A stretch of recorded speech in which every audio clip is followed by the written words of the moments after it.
Hello, everyone, and welcome back to the Self Achievement Network. My name is Dominic, and in this video, I'm going to talk about living in uncertainty.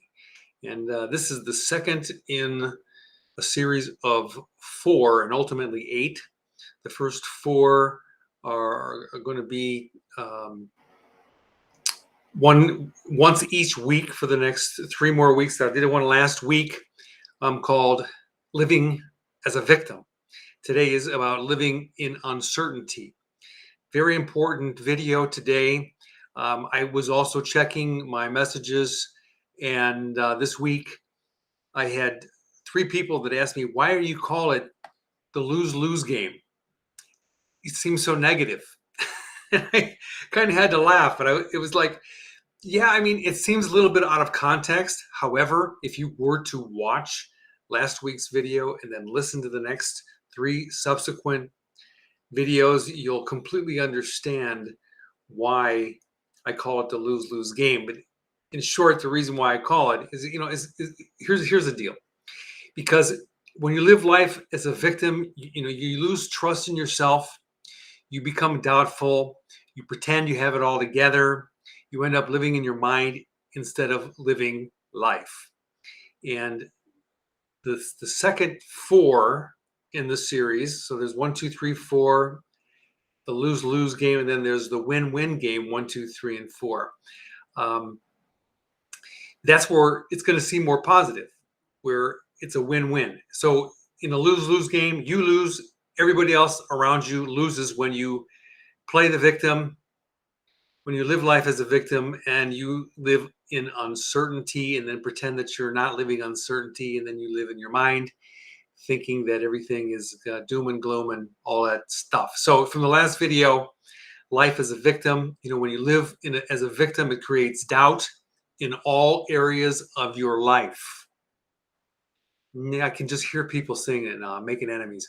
It doesn't create doubt in all areas of my mind, Dominic. Yes, it does. I've lived it. Okay, there's an exception here and there.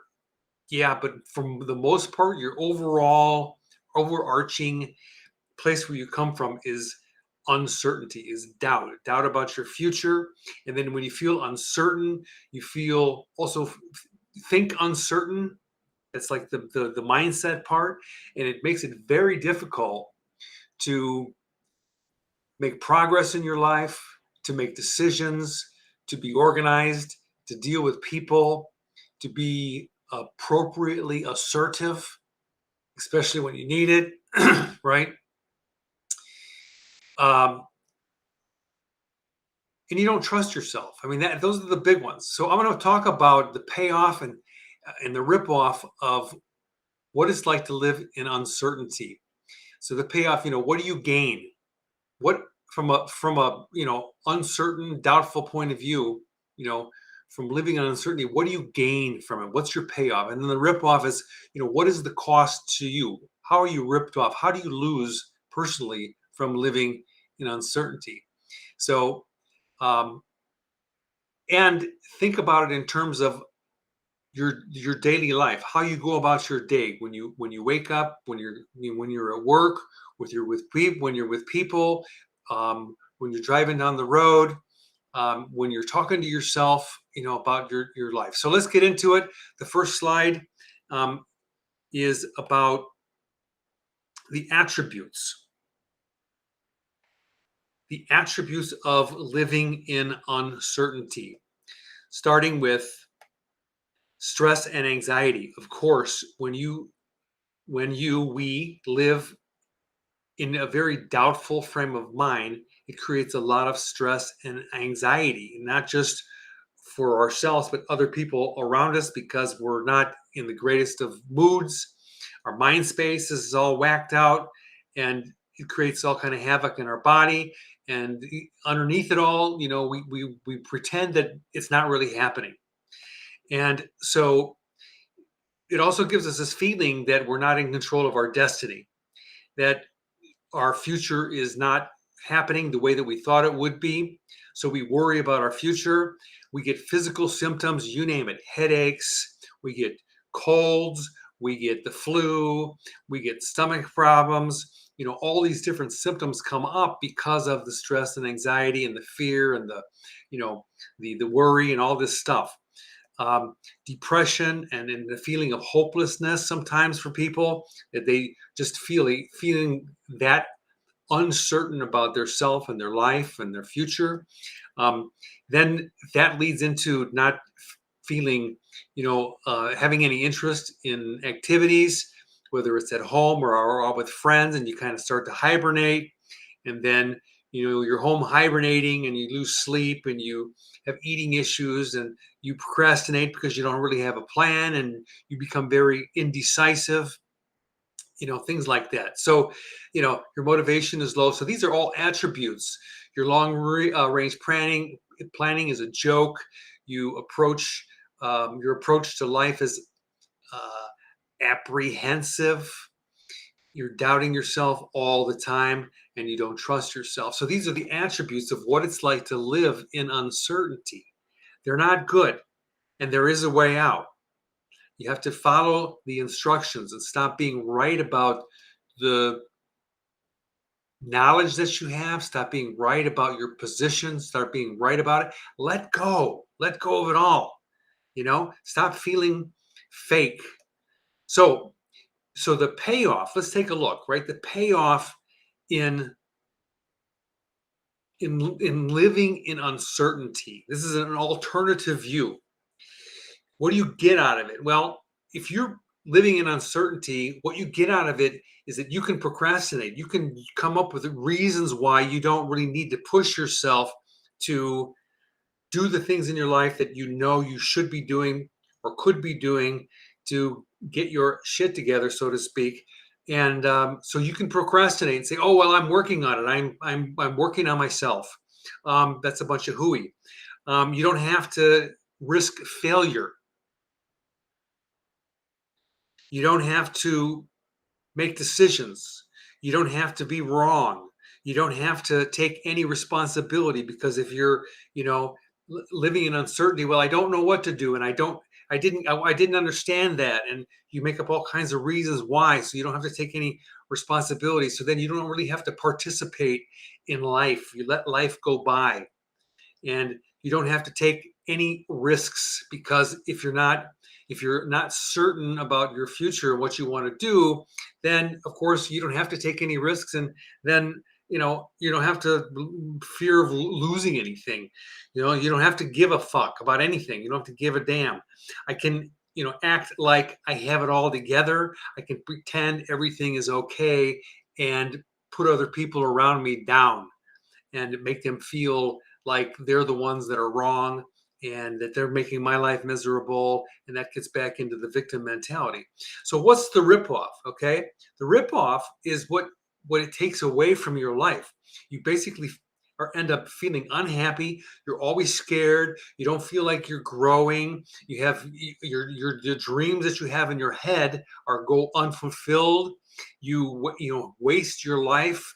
You feel unchallenged. People love to feel challenged, like little kids love to be challenged, like you used to when you were younger, right? You worry about everything. You always get the same undesired result. You don't trust yourself or anyone. You're angry and you live your life in seclusion. And then there's a lot more different things that I could talk about on the rip-off side and the payoff side, but these are the main things. And these, you get the idea. It's not a good thing.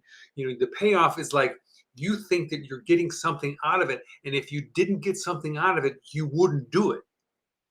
And you have to understand and get it in your head that you're doing these things for these reasons. You're getting a payoff from doing that. Okay. So, what's next about living uncertainty? How do you fix it? You got to start somewhere. So one day you just have to wake up and say, listen, I'm willing. I got to get out of this crap. This is not working for me. You acknowledge your symptoms, acknowledge. And I'll be talking about acceptance in some future videos. Stay tuned. But accepting and acknowledging your symptoms is the biggest thing, that you've got all these things going on and you don't really know how to fix it. Acknowledge your willingness to grow, that, yeah, okay, all right, I'm willing to grow. I get it. I need to move on. Acknowledge your willingness to learn. Don't come from this place that you know everything, that you've already learned, that I've read all these different books and I've attended all these different seminars and I've gone to therapy for the last 2,000 years and I know everything. No, acknowledge that you're willing to learn more, because there's always more to learn. Become a lifelong learner. Acknowledge that you're lost and confused. It's okay. I'm freaking lost and I'm freaking confused about what to do.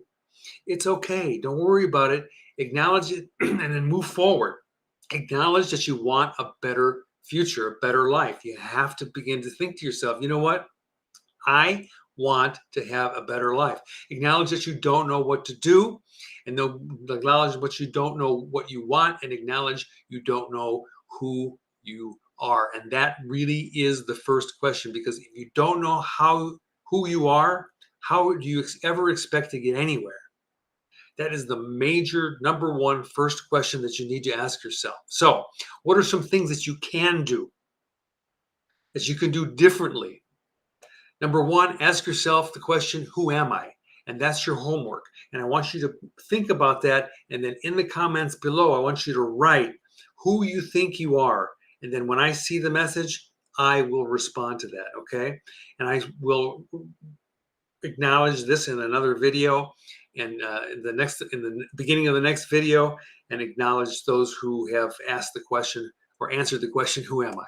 So the second thing is to make a comprehensive life plan on paper. Now, I don't know that you know, but I do have a 21 unit course called Life Plan 2.0. People have asked me for years, why do you call it Life Plan 2.0? Because with a plan, a written plan, you are 95% more, what's the word? You're more certain to create the results that you want than if you had an unwritten plan, because people think, oh, I've got all my plans up in my head. Well, you're about 5% of them, and that's why your life's not working the way that you want it to. So Life Plan 2.0 is for people that are willing, that want a second chance at life. And what I say to people is, do it sooner than later. It's a very inexpensive course. You can go to the link below, my Omni link, and you can find the link and go there and look up the books and courses that I have. You can download them. Practice, number three, practice making faster decisions. So if you're not willing to spend a little bit of money on a life plan, you can be driving down the road and say, I need to make a plan. I need to make a plan. I need to make a decision. I need to make one now, and begin to make your decisions faster. And stop, number four, stop acting like you have it all together, because that makes you fake. You feel, then it makes you feel even more doubtful and more uncertain. So next video, 3 of 4 of the lose-lose game is all going to be about the payoffs and the rip-offs of putting on acts. I hope that you enjoyed this. I hope you got value from it. If you did, and you want to get notified, please subscribe, like it if you will, please, and share it, and make comments in the comments section. Thank you so much for watching. I will see you next time. Bye-bye for now.